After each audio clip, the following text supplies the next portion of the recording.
Nicola Sean, anak Ahok cari istri perawan. Alasannya bikin Melanie Ricardo ngegas. Nicola Sean, anak Ahok atau Basuki Cahayapurnama kembali menyampaikan pernyataan mengejutkan soal pasangan. Nicola Sean mengungkapkan beberapa kriteria untuk perempuan yang mau jadi istrinya. Kriteria utamanya ingin mencari istri yang benar-benar perawan. Pernyataan tersebut disampaikan Nicola Sean saat jadi bintang tamu di kanal YouTube Melanie Ricardo. Nicola Sean memang memiliki pemikiran tersendiri soal wanita. Sean pernah mengaku jika wanita itu bagaikan sebuah properti.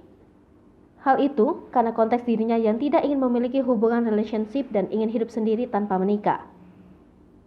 Anak Ahok punya alasan sendiri kenapa dirinya tegas mencari seorang calon istri yang masih perawan. Ia menyatakan bahwa konsep rumah tangga sudah beda. Ia mencari seseorang yang masih perawan. Melanie Ricardo shock ketika mendengar pernyataan Nicola Sean.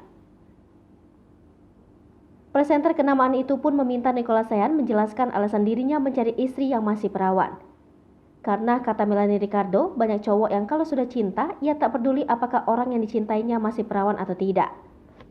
Melanie Ricardo pun menanyakan pada Nicola Sean kenapa harus perawan. Sean membeberkan jika alasan dirinya ingin memiliki istri yang masih perawan karena ia ingin hidup selamanya dengan wanita itu. Pria yang berumur 24 tahun ini ingin orang lain belum pernah melakukan hubungan dengan calon istrinya. Mendengar penjelasan Nicola Sean, Melanie Ricardo ngegas. Melanie balik mempertanyakan keperjakaan Nicola Sean yang sangat ingin mendapatkan seorang istri yang masih perawan. Nicola Sean pun menyampaikan jika selain alasan itu, ada beberapa kriteria lain yang juga dibeberkan olehnya. Sean juga menginginkan wanita yang menjadi istrinya bisa nurut dan mengurusnya. Nicola Sean menginginkan wanita yang nanti menjadi istrinya bisa berdiam di rumah dan mengurus keluarga. Ia merasa urusan pekerjaan itu tugas seorang suami. Sementara istri bertugas mengurus rumah dan memasak.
Pemirsa Sri Popo TV, jangan lupa komen, like, dan subscribe, serta tonton terus berita-berita terupdate lainnya ya.